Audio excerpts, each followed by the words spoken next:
بسم الله الرحمن الرحيم. الحمد لله والصلاة والسلام على رسول الله وعلى صحبه ومن اهتدى بهداه. لتفسير سورة آل عمران جيشتنا آيات السطو بستو دو لآيات السطو بستو يقدا كبيشكيب بو أو آياتاني كاستاديان خوينين كباز لجنجي أحود دكن لآياتي بيشوتر قوتمان خواهي قورا بپیغمبری فرمو صلى الله عليه وسلم كاتك بريكوتي لناو خاو خيزانتو گەیشتی ئەو جێگای کە جێگای شەڕکردنە و موسڵمانانت دامەزراندن بە هیچ شێوەیەکی مەجالی پاشگەزبوونەوە و پەشیمانبوونەوەت بۆ نییە و خوای گەورەش بیسەرە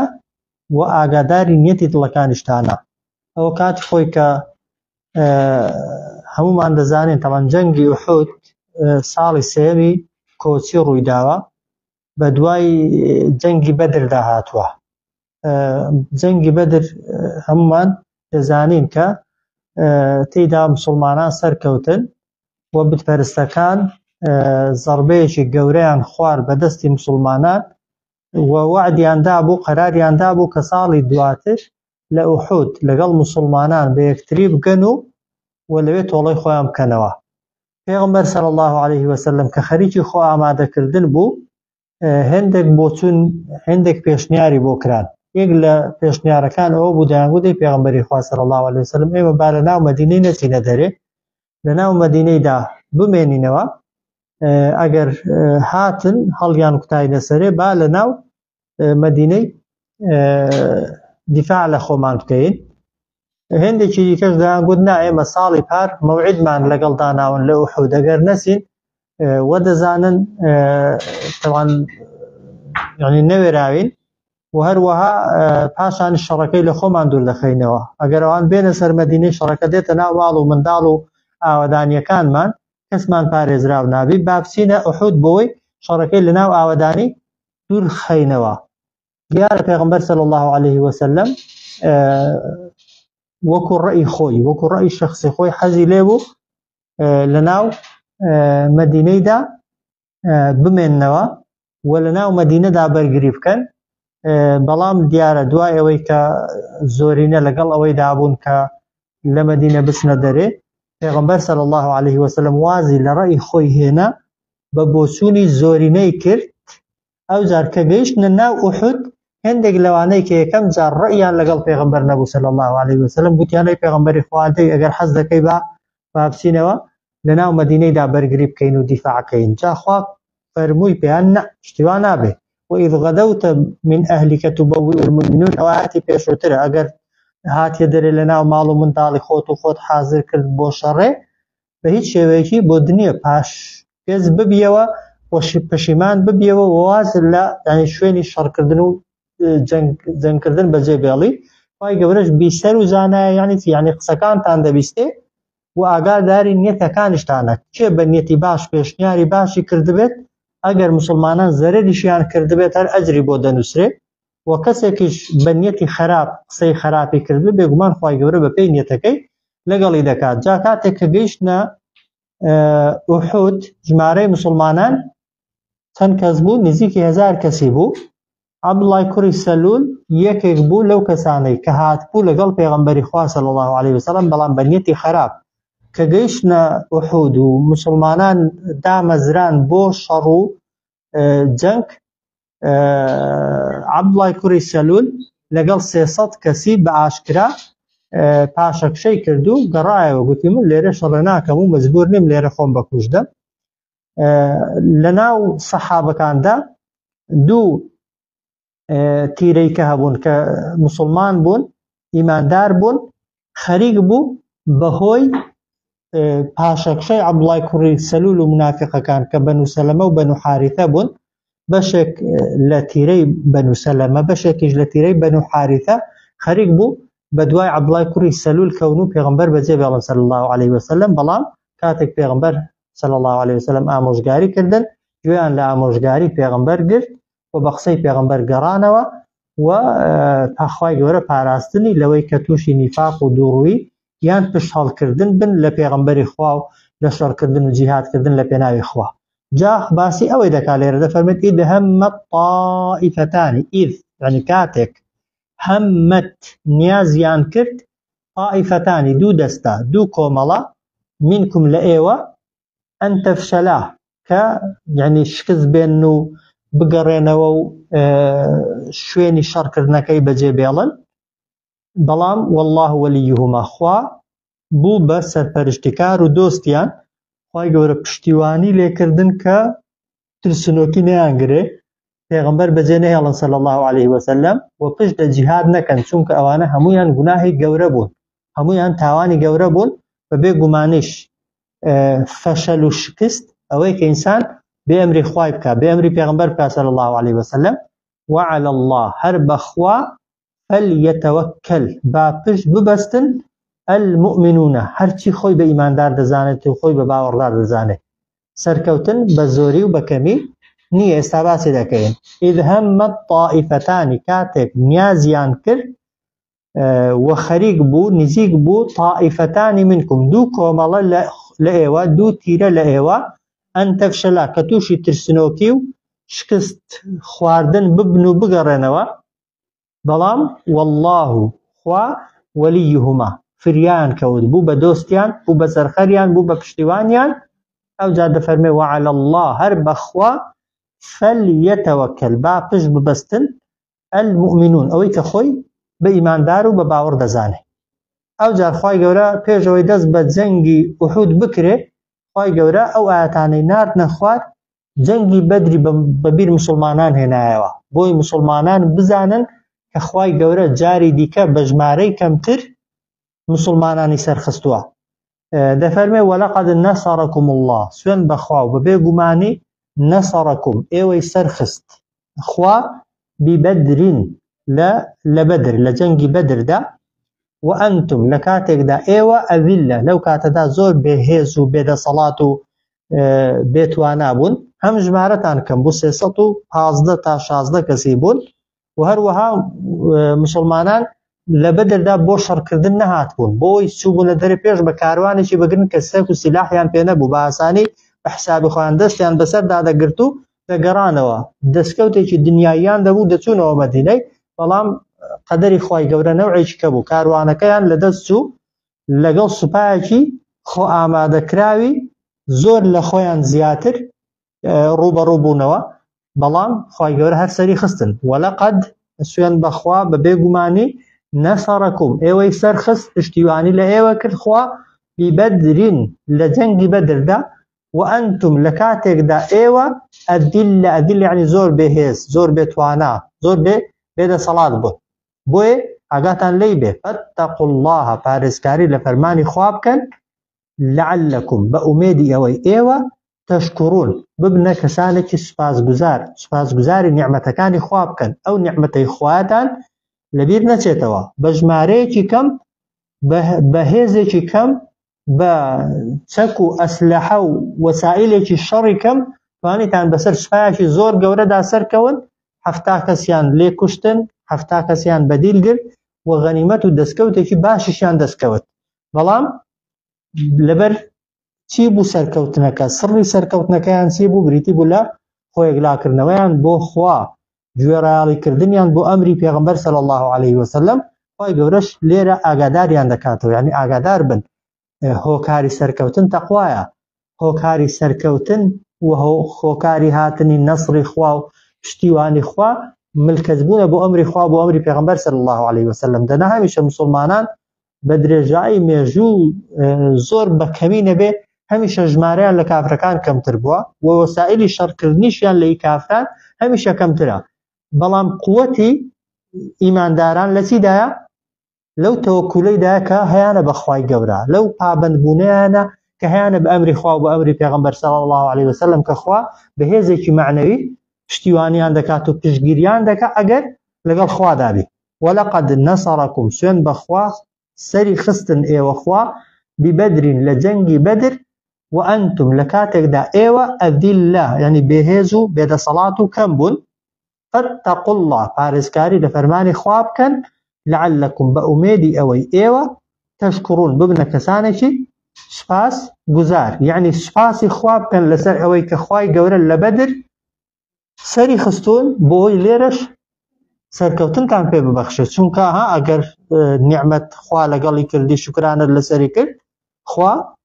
بۆ زیاد دەکات و زیاترت پێ دەدا. ئەو جا دەفەرمێ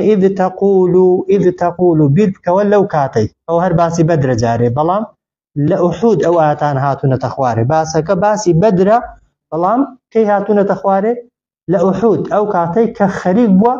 مسلمانان لەگەڵ کافرەکان ڕوبەڕوو بنەوە. پێش ڕوبەڕوو بوونەوەکەی خوای گەورە ئەو ئاتانەی ناردوون و ئەو مەشهەدانەی بیر مسلمانان خستۆتەوە. دەفەرمێ ئیذ تەقول کاتێک کە تۆ دەتگوت للمؤمنین بە ئیمانداران، کە لە بەدر طبعا ئەو ئاتانە تقریبا گوتمان نزیکی 6 ئاەتی باسی ئوحود و بەدرە، ئەگەر ڕووداوەکانی بەدر و ئوحودت خوێندبنەوە تێگەیشتن لەیان زۆر ئاسانە. ئیذ تەقول کاتێک کە دەتگوت للمؤمنین بە ئیمانداران ئەلەن یەکفیەکم بەس نییە بۆ ئێوە ئەن یومدەکم کە سەرتان خا کە پشتیوانیتان لێ بکە ڕەبکم پەروەردگارتان بثەلاثەتی ئالاف بە 3000 من المەلائکەتی فریشتەی منزەلین دابەزێنراو، ژمارەی بتپەرستەکان 900 کەس یا 1000 کەس نەدەبوو، مسلمانانی 300 و ئەوەندە کەسە بوون، تەبەن بەڵێ سێ ئەوەندەی مسلمانان بوون، بەڵام مسلمانان هێزێکی معنەوی کە کافرەکان نەیان بوو و نەشیان دەدیت خوای گەورە بۆ مسلمانانی نارد. سەرەتا 3000 مەلائکەتی بەڕاستی و بەفعلی ناردە سەر زەوی، بەڵام کەی ناردی؟ هەل لە ئەوەلی ڕا مسلمانان دانیشتن و مەلائکەتەکان هاتن شەڕیان کرد؟ نەخێر، بە هیچ شێوەیەکی خوای گەورە شتی وا ناکە و نابێ کەسیش چاوەڕێیەوەی کە. وەکو ئێمە دانیشتوین لە ماڵی خۆمان لەبن بەتانی جاری وایە دوعایان دەکەین، پێشمان وایە چاوەڕۆشمان ئەوەیە کە بە دوعایەک خوای گەورە موعجیزەمان پیشاندا. موعجیزە کاتێک خوا دەینێرێ، نەسر کاتێک خوا دەینێرێ، مەلائکەت کاتێک خوا دەینێرێ کە تۆ هەوڵی خۆت دەی، توانات نەما. سەحابەکان لەگەڵ بتپەرستەکان لە بەدر ڕوبەڕوو بوونەوە بە شێوازێکی ئەوەندە سەخت ڕوبەڕوو بوونەوەکان بەردەوام بوون، پێغەمبەر صلی الله علیه وسلم ترسی لێ نیشت بوو، دوعای دەکرد بە شێوەیەک دەفەرمون ئەو عەبای لەسەر شانی بوو دەکەوتە خوار و سپیاتی بن هەنگڵەکانی دەرکەوت بوو، یعنی هەندە بە ملکەسی و خوشوعەوە دوعای دەکرد، دەیفەرموو خوایە ئەگەر ئەو کۆمەڵەیە لە ناو ببرێن ئێستا لەسەر زەویدا کەسێک نامێنێتەوە بەڕاستی تۆ بپەرستێ. ئەو جارە مسلمانەکان ئەو 300 و ئەوەندە کەسەیە هەرچی هێزیان بوو، هەرچی قووەتیان بوو بەکاریان هێنا، ئەو جار خوای گەورە مەلائکەتی بۆ ناردن. بۆیە کاتێک ئەتۆ قووەتی خۆت بەکاردێنی و هەوڵی خۆت دەدەی دەگەیە نهایەت فعلا ئەگەر دەسەڵاتت نەما خوا بۆت دەنێرێ. بەس وەکو بەنو ئیسرائیلیەکان کاتی خۆی کە خوای گەورە ڕێی پێدان بچنە قودس، کە گەیشتنە نزیکی قودس گوتیان بە موسای ئەوێ خەڵکێکی لێیە، کەسێکی لێ ستەمکار و دەسەڵاتدارە، تۆ لەگەڵ خواکەی خۆت بڕۆ لێ شەڕێ بکە ئەوان دەرکە، ئەوجار ئێمە دەچین. خوای گەورە غەزەبی لێگرتن، 40 ساڵ سەرکەوتن و نەسری قودسی لێ دواخستن، 40 ساڵی ڕێک بە بێهێزی و بە بێدەسەڵاتی و بە زەبوونی دەسوڕانەوە دەخولانەوە خوای گەورە مەحرومی کردن لە چوونە قودس، کە قودس ئەو کاتە ئێستاشی هەر تەوان مقدس و پیرۆزە لای ئێمە، قیبلەی یەکەمی مسلمانانە، بەڵام وەکو کەعبە و قیبلەی ئێستای مسلمانان ئەگەر کەسێک سزا بدرێ یا مسلمانان سزا بدرن بڵێن تا 40 ساڵی نابێ هیچ عەجێک و هیچ عومرەیەکی بکەی، نابێ بچێ ئینسان چەند دڵگران دەبێت و خەفەت دەخوا، ئەوانش خوای گەورە بەو شێوازەی عوقوبەیدان. بۆیە خوا دەفەرمێت ئەوەی وەبیر مسلمانان هێناوە بۆی ئەو مەشهەدانەیان لەبیر بێ. ئیذ تەقول بیر بکەوە کاتێک کە دەتگوو للمؤمنین بە ئیمانداران ئەلەن یەکفیەکم بەس نییە بۆتان ئەن یومدەکم کە پشتیوانیتان لێ بکات و سەرتان خات ڕەبکم پەروەردگارتان بثەلاثەتی ئالاف بە 3000 من المەلائکەتی فریشتەی منزل دابەزێنراو هێنراوە خوارە، تەوان مەلائکەتەکان هاتون لەگەڵ سەحابەکان شەڕیان کردووە و خوای گەورە وێنە و تەمثیلی کردوون، شکڵی سەحابەکانی بەبەردا کردوون و بە فعلیش بتپەرستەکان زۆر جار یعنی لە چەند جێگایەک بە نمونە ئەو گوتوێتی حەمزە لە بەرامبەر من بۆ یەکێکی دیکەش وای گوتووە خۆریەک حەمزەی لێ بووە بە نمونە یەک ئیمامی عومەری لێ بووە یەک ئیمامی عەلی لێ بووە بەڵام خوای گەورە زۆرێک لە مەلائیکەتەکانی خستۆتە سەر شکلی سەحابەکان و هەر کافرێکیش کە ڕوبەڕووی سەحابەیەکی بۆتەوە پێی وا بۆ ئیمامی عومەرە لە ئەسڵدا مەلائیکەتیش بوو ئیمامی عومەر نەبووە زۆرێک لەوانەیە شمشێرەکانیان وەشاندووە و خەڵکەکەیان کوشتووە لەوانەیە سەحابەکە نەبووبن لەوانەیە مەلائیکەتەکە بووبن بەڵام خوا بەچی ئەوانەی بۆ کردن ئاەتەکەی دواتر پێمان دەڵێت خوای گەورە فەرمووی ئیذ تەقول للمؤمنین کاتێک بە ئیماندارانت دەگوت ئەلەن یەکفیەکم ئەن یومدەکم بەس نییە بۆتان کە پشتیوانیتان لێ بکا ڕەب پەروەردگارتان بە 3000 مەلائیکەتی دابەزێنرا خوای گەورە بۆ خۆی جواب دەداتەوە دەفەرمێت بەلا بەڵێ 3000 مەلائیکەت بەسە بۆ پشتیوانی بۆ سەرخستنتان بەڵام بەمەرج ها ئین تەصبیروا ئەگەر بۆ خۆتان ئارام بگرن نەک بۆ خۆت هەڵەی خۆ بشاریەوە بە تەمامی مەلائیکەت شەڕت بۆ بکەن پشتیوا قەت ڕووی نەداوە و ڕوژ نادەها بەلا بەڵێ 3000 مەلائیکەت بەسە پشتیوانیت لێ بکە بەڵام بەمەرجێک ئین تەصبیروا ئێوە خۆتان ئارام بگرن ئەوە یەک وتتقوا هەروە کەسانێکی خۆپارێز بن ئەمری خوا و ئەمری پێغەمبەر جێبەجێکەن بێ ئەمری خوا نەکەن ئەو جار خوا دەفەرمێ ئەگەر واتان کرد وەیەئتوکم بۆتان دێ من فەورهم بۆتان دێ من فەورهم یعنی لە ساتی یەکەمی لە ساتی یەکەمتانەوە هذا لەو شەڕەدا کە ئێستا دەستی پێ دەکەن ئەو جار یمدیدکم خوای گەورە پشتیوانیتان لێ دەکات یعنی پشتیوانیتان لێ دەکات ڕەبکم پەروەردگارتان ئەو جار نەک بە 3000 ب5000 بە 5000 مەلائیکەتی دیکەش ب5000 من الملائکە بە 5000 مەلائیکەتی دیکەی مسومین بە معنای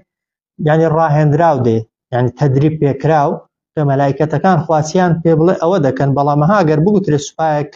تەدریبی کردووە و لە فەن و فنونی شەڕ دەزانێت پشتیوانیت دەکات دڵ زیاتر پێی خۆش دەبێ وایە هەندێکی دەفەرمون مسومین بە معنای نیشانەکراو دێ فەرمێ ئەو مەلائیکەتانەی کە هاتوون هەموو بەرگی سپیان لەبەردا بووە هەندێک دەفەرمون نێوچاوانیان سپی بووە یان دەست و قاچیان سپی بووە نیشانەی فریشتەبوون و مەلائیکەتبوونیان پێوە دیار بووە هەر چۆنێکی بێ یعنی خوای گەورە یەکەم جار لە بەدر مسلمانانی بە 3000 مەلائیکەت پشتیوانی کردن دواتر کە مسلمانەکان سەبریان گرت و خۆڕاگر بوون بێ ئەمری خوا و پێغەمبەریان نەکرد خوای گەورە ژمارەکەی بۆ زیادکردن بە 5000 دیکەش یعنی یەکەم جار سێ خوای گەورە 5 دیکەشی بۆ ناردن یعنی 8000 مەلائیکەت بەلا ئین تەصبیروا بەڵێ ئەگەر ئارام بگرن وتتقوا خۆپارێز بن وەیەئتوکم بۆتان دێت من فەورهم هذا یعنی لە یەکەم ساتی ڕوبەڕووبوونەوەتان کە دەست بە شەڕ دەکەن یمدیدکم پشتیوانیتان لێ دەکات ڕەبکم پەروەردگارتان ب5000 بە 5000 من الملائکەتی فریشتەی مسوم یەجا بڵێن ڕاهێنراو هەر دەبێتێ یان بڵێن نیشانەکراو بۆ دەشکرێ بڵێن ڕاهێنراو و نیشانەکراو فعلا ئەو مەلائیکەتانە کە خوا دەیانێرێ بۆ سزادان و عقوبەدانی کافران جیاوازن لەگەڵ مەلائیکەتانێک کە خوای گەورە جاری وا هەیە دەیانێرێت تەنها بۆ ئەوەی دوعات بۆ بکەن و بۆت بپاڕێنەوە مەلائیکەتەکان هەر یەکەیان بەپێی پیشە و ئەو ئیشەی کە خوا پێیان دەستپێرێت خوای گەورە تایبەتمەندیەکەیان پێدەدات و دەسەڵاتیان پێدەدات واضحە ئەو جار خوا دەفەرمێ وەما جەعەلەه الله ئاگاتان لێ بێ لە بەدر خوا 3000 دواتر 5000 بۆ ناردن بەڵام نەکەن قەناعەتی ئەوەتان بۆ دروست بێ هۆکاری سەرکەوتنەکە خودی مەلائیکەتەکانن نە خوا دەفەرمێ وەما جەعەلەه الله نەیجێڕاون نەیناردوون خوا ئەو مەلائیکەتانە ئیلا بوشڕا لەکم تەنها بۆ مژدە و دڵخۆشی ئێوە ئەو جار وەلیتەطمەئینە و بۆ ئەوەی ئارام بێت و ئاسوودە بێ قولوبەکم دڵتان بیهی بەهۆی هاتنی مەلائیکەتەکانەوە دەنا وەمە النەصر هیچ سەرکەوتنێک بوونی نییە ئیلا من عند الله تەنها ئەو سەرکەوتنانە دەبێت کە لەلایەن خواوە بۆتان دەنێردرێن ئەو خوایش کە سەرکەوتنتان بۆ دەنێرێت چێیە خوایەکی ئەلعەزیز باڵادەست ئەلحەکیم داناشە دەنا خۆخوا ئەگەر مەلائیکەتەکەشی نەناردبان بۆ خۆی خوای گەورە دەتوانێت لە جێی خۆیەوە وەک دەڵێ زەویەکەیان بهێنرا بە لەرزە و هەمویان بە زەویدا ڕۆیشتانە خوارێ وەکو کاتی خۆی کە خوای گەورە بە قاڕون و ئەوانەی کردووە وایە خوای گەورە دەیتوانی بەردیان بەسەردا بارێنێت وەکو بە قەومی لووطی کرد وایە بەبێ مەلایکەت بێن خوای گەورە دەیتوانی مەسەلەن تەیڕەن ئەبابیلە باڵندە بنێرێ وەکو چۆن کاتی خۆی سوپای ئەبڕەهەی کە زۆر ژمارەیان زیاتر بوو بە باڵندەیەکی گچکەکە بە بەردێکی بچووک هەر هەمویانی لە ناو بردوو لە شوێنی خۆی کەواندنی وایە بەڵام ژمارەی مەلایکەتەکان هێزێکی معنەوی بوون بەس بۆی مسلمانان دڵیان خۆش بێت دنا اعتماد و ئەوەی پشتی سەرزەویان طبعا کەرستەکە خۆیان بوون ها وەسائلەکە بۆ خۆیان بوو هەرچی پێیان کراوە کردویانە و خودی نەسڕەکەش خودی مەلایکەتەکەش بە ئەمریکی هاتون بێگومان بە ئەمری خوای هاتون بۆیە یعنی تەوەکولتان لەسەر غەیری خوا نەبێت تەنانەت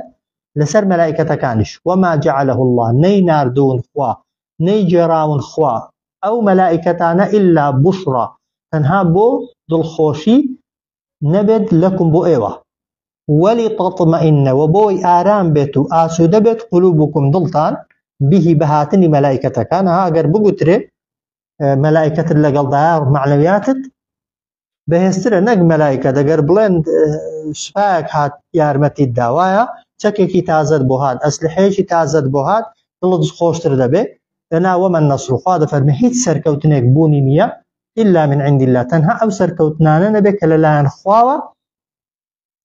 دەنێردرێن کە خوای گەورەش ئەلعەزیز باڵا دەستە هەرچی بیەوێ دەتوانێت عقوبەی دا و سزایدا ئەلحەکیم و بڕیار و یاساکانیشی لە شوێنی خۆیدان ئەو جار خوای گەورە بۆچی مەلایکەتەکانی ناردن و پشتیوانی لە مسلمانان کرد و مسلمانانی لە بەدر سەرخست جارێ هەر باسی بەدرە لیەقطع یعنی بۆی ببڕێ بۆی کۆتایی بێنێ بەتەڕەفەن بە بەشێک من الذين كفروا لەوانەی کە بێ باوەڕن بەشێک لەوانەی کە کاتی خۆی دەستیان هەبوو لە تعزیبدانی پێغەمبەر صلی الله عليه وسلم و دەرکردنی لە سزادانی سەحابەکان و بەدەرنانیان پاشگەزکردنەوەی خەڵکی و ڕێگرتن لەوەی کە خەڵک بێتە ناو دینی خوا خوای گەورە زۆرێک لە سەرەکانی لە جەنگی بەدردا کوشتن و کۆتایی پێهێنان لیەقطع بۆی ببڕێ کۆتایی بێنێ بەتەڕەفەن بە بەشێک من الذين كفروا لەوانەی کە بێ باوڕن ئەو یەکبیتەهم یان خوای گەورە دەیەوێت زەبون و سەرشۆڕیان کە جا فێنقەلیبوو بگەڕێنەوە خائبین بە ئەو پەڕی بێدەسەڵاتی و بێهێزی کە فعلا خوای گەورە هەفتا کەسی هەمووش کەسە دیارەکان کەسە دەگمەنەکان بوون کوژران و هەفتا کەسیشیان بەدیل گیرا و خوای گەورە مسلمانانی بەعیزەتەوە گەڕاندنەوە مەدینەی و بتپەرستەکانیش بەلوچکاوی و بە تێکشکاوی گەڕانەوە ناو مەکە لیەقطع یعنی خوای گەورە ئەو سەرکەوتنەی بە ئێوەدا ئەو مەلایکەتانەی بۆ ئێوە ناردن لیەقطع بۆی ببڕێ کۆتایی بێنێ بەتەڕەفەن من الذين كفروا بە بەشێک لەوانەی کە بێ باوەڕ بوون ئەو یەکبیتەهم یان ئاەتی 127 فەرمێ لیەقطع طرفا من الذين كفروا أو يكبتهم فينقلبوا خائبين خوای گەورە فریشتە و مەلایکەتی ناردن لە جەنگی بەدردا بۆ ئەوەی کۆتایی بێنێ بە بەشێک لەوانەی کە بێ باوەڕ بوون ئەو یەکبیتەهم یان زەبون و سەرشۆڕیان کە فێنقەلیبوو بگەڕێنەوە بۆ شوێن و جێگای خۆیان خائبین بە ئەو بەزەبوونی و بە سەرشۆڕی و بە بێهێزی و بە بێدەسەڵاتی جا خوای گەورە بە پێغەمبەر دەفەرمێ لەیسە لەکە من الأمر شەیء لەیسە لەکە بەدەست تۆ نییە بۆ تۆ نییە من الأمر لە فەرمان دەرکردن و فەرمانکردن شەیء لە هیچ شتێکدا ئەی محەممەد صلی الله عليه وسلم بەبێ خوا و بەبێ ئیزنی خوا ئەو یەتوب عەلەیهم خوای گەورە یان تەوبە و پەشیمانی لەو کەسانە وەردەگرێت دوایەوەی کە تەوبە دەکەن و پەشیمان دەبنەوە ئەو یعذبهم یان ئەوەتە سزایان دەدا ئەگەر بەردەوام بن لەسەر خراپەکانیان بەڵام فإنهم ظالمون ئاگادار بن بە بێگومانی ئێستا ئەوان لە ستەمکارانن لەیسە لەکە من الأمر شەیء بەدەست تۆ نییە ئەی محەممەد صلی الله عليه وسلم فەرمانکردن لە هیچ شتێکدا ئەو یەتوب عەلەیهم یا تەوبە و پەشیمانیان لێ وەردەگرێ خوا أو يعذبهم يا سزان ددات فإنهم ظالمون بيقمان أوان ستمكاربو أو جاد فرمي ولله ما في السماوات وما في الأرض بو خوايا وهي خوايا أو إلى أسمان كانوا لزوي دايا يغفر لمن يشاء سزاددا خوا أو كبيوي ويعذب من يشاء سزاش ددا أو كبيوي شيخ لشي خوش دبي خوا قراری داو ئەوەی تەوبە بکات و پەشیمان ببێتەوە پێشەوەی مردن بگاتە قورقوڕاگەی خوا لێی خۆش دەبێ ئەوەشی کە داوای لێ خۆشبوون نەکات و پەشیمان نەبێتەوە بە کافری و بە تاوانباری بمرێ خوا سزای دەدا والله غەفور ڕەحیم خوای گەورە لێ خۆش بوو میهرەبانە ولله ما في السماوات وما في الأرض خوايا أوي لا أسمانكان ولا زويدايا يغفر لمن يشاء خوش دبيت خوا لوي كبيوي خوي بيوي ويعذب سزاش ددا أوي كخوي بيوي والله غفور رحيم خواي قورا لي خوش بو مهربانه أوجا لفرمد يا أيها الذين آمنوا أي أوانيك خوتان بباوردار تزانا أوانيك باوردارن لا تأكلوا الربا مخون مال الربا ربا يعني سي يعني سوء أضعافا بتندان قاتي مضاعفة تند بارك راوا كاتي خوي عرب عادتيان بو قرزيان ددا بكسيك بو مدتك حالين اگر لمدتي خوي دا قرزكان بو هنا بانوا او تنها قرزكتيان داوا او يان وردگرتوا بلا مگر كسكا قرزكي دوا خزبا تن زياتر دواي خزبا او انت زياتر زيادان دخست سر جاري وها قرزكا يعني كم تربو لزيادة كي يعني بقدر خوي جاري واحد دو اوندي خيو سي اوندي قرزكي زيادة دا شو سري اوي كيستاش هيو دا گوزاريت للربا والسوخوري اي اواني كخوتان بإيمان دار دزانن لا تأكلوا الربا مخون مالي ربا رباتيا بكردي هرشتك بقرز بدي بكسيكو لبرانبري دا قازان زيكت بيبقى وقازان زيكي اللي ورقري او سوية أو الربا أي وانك إيمان تان هناوا مخون مالك كبالربا بدستان كوتوا ورمقرن مال الربا أضعافا بتندان قاتي مضاعفة تن قاتو تن بارك راوا واتقوا الله بارسكاري لفرمان كاني خواب كانوا أمري خواب زبينا لعلكم تفلحون بأميدي أوي إيوس الفراز وبختور به أو زاد فرمي واتقوا النار التي خوتان ببارزن لآقر كام آقرة التي أعدت للكافرين أو آقري كآمادك راوبو بباورا واتقوا النار ببارزن يعني خوتان ببارزن لآقرك كأعدت للكافرين آمادك راوبو كساني كبباورا أو زاد فرمي وأطيعوا الله جرالي خواب كان والرسول وجورايالي أو پیغمبرش كان صلى الله عليه وسلم لعلكم ترحمون أميدي أوي خواهي قورا بزي بيتان دا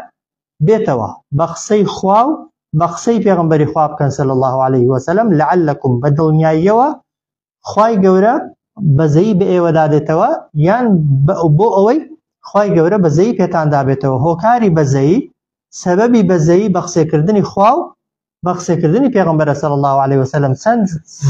زياتر امر خوا جبجه كيو امر پیغمبر جبجه كي رحمتي خوات زوتر بوده وزياتر شد بوده هاي غورا بنسيب هم لا يكمانك صلى الله على سيدنا محمد وعلى اله وصحبه